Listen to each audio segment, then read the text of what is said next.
In this episode, Tom and Jay look at The Mandalorian Season 3, Episode 7, Spies. Jay, we talked about the Pirates being an episode that was action packed.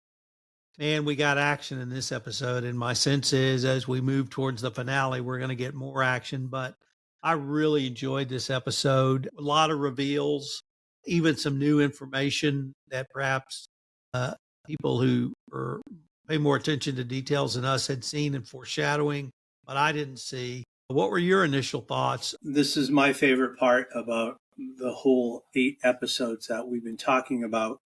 And we know in the past that there was a droid sheriff named IG-11.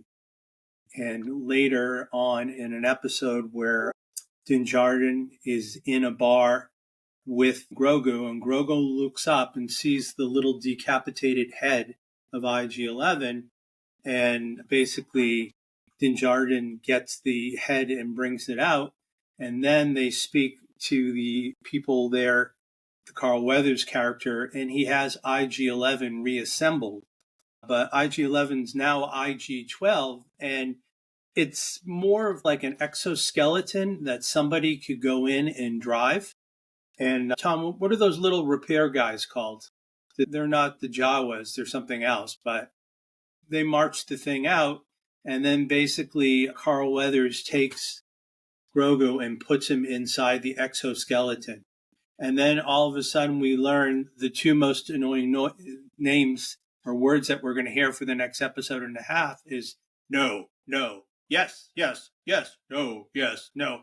Basically, this is if you've had kids or twins like I have, and kids always repeat the same thing and do it, I could just see myself being on a galactic road trip with Grogu and him going, yes, no.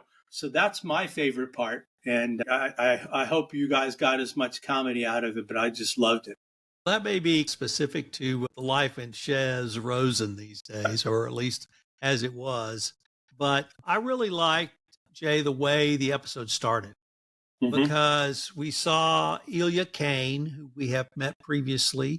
We had thought she had been rehabilitated, or at least she played a character who had been rehabilitated from the Empire into the New Republic.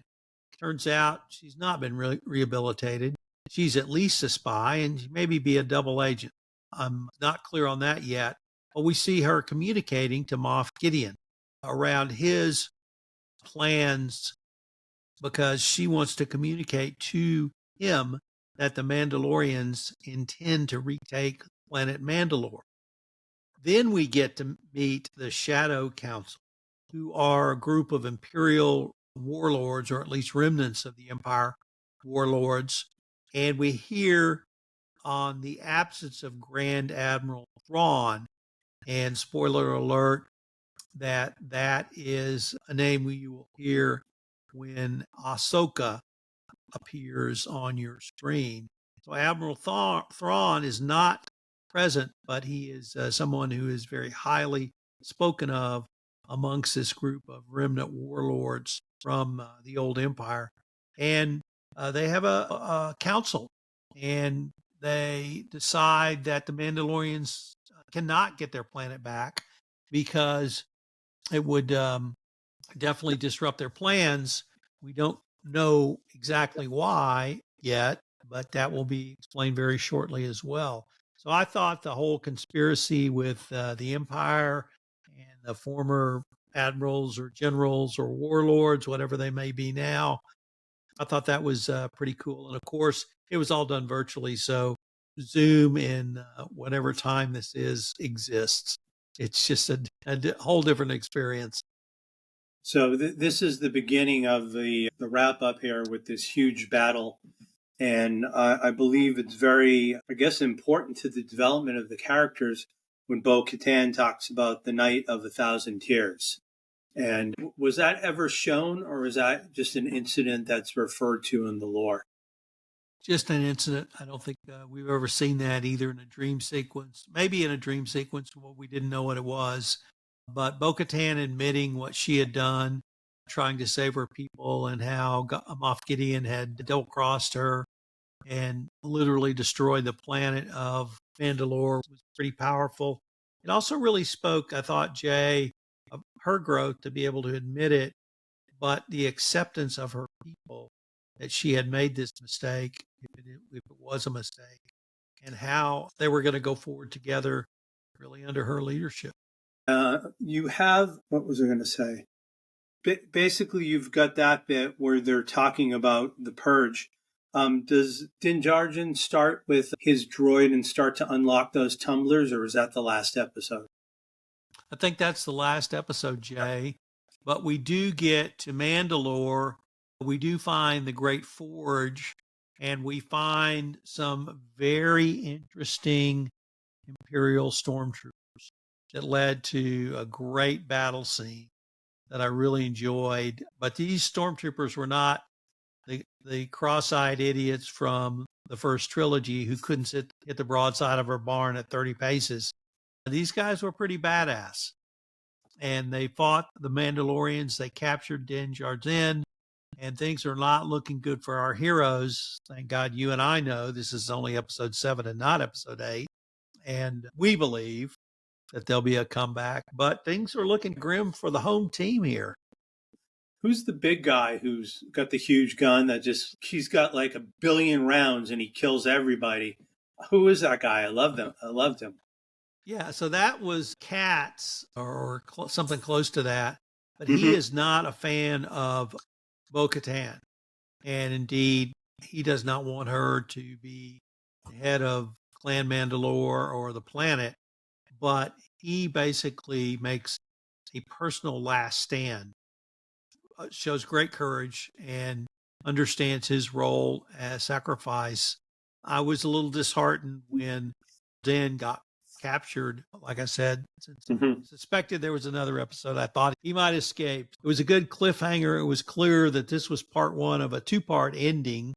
So we have to put our heroes in peril. And following the ball screenwriters, we must put our heroes in jeopardy so they can escape and do great things. Well, I was going to say, also, when you're watching a movie like 7 or something, that the partner is always going to get killed in the first couple of minutes. So I was very confused when the guy who had the big gun, they spent so much time on him. And I'm having this internal dialogue with myself saying, if he was going to die, they would have killed him already, but he's living. Is he going to make it? Is he going to get through? And then he didn't. So they got me there. They played with my emotions. Jay, I think this is the episode we learn of the experiments which lead to the stormtroopers. Yeah. And we now see why the Mandalorians returning to the planet Mandalore would disrupt the plans of the Shadow Council, because Moff Gideon had used the planet Mandalore to rebuild a new army of clones, basically. I must say my history of the Clone War is somewhat sketchy, so I can't really point to too much from that history.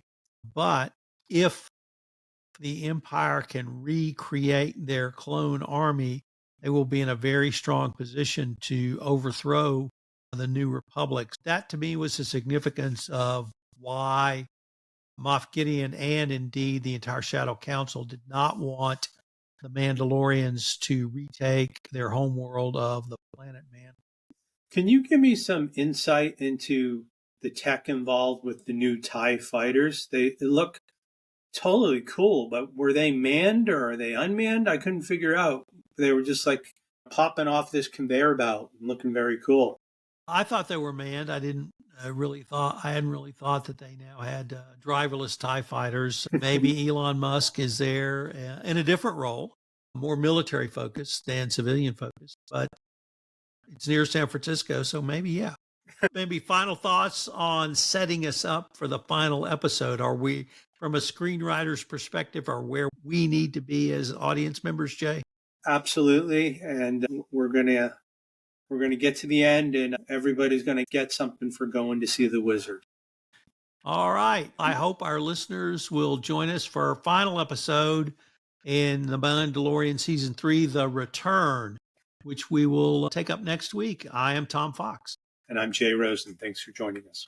This is Tom Fox again. Thanks so much for listening to this episode of Popcorn and Compliance. I hope you'll join Jay and I again next week where we take up the ultimate, final episode of Mandalorian Season 3. Popcorn and Compliance is a production of the Compliance Podcast Network. If you've enjoyed this episode, I hope you'll subscribe wherever great podcasts are listened to.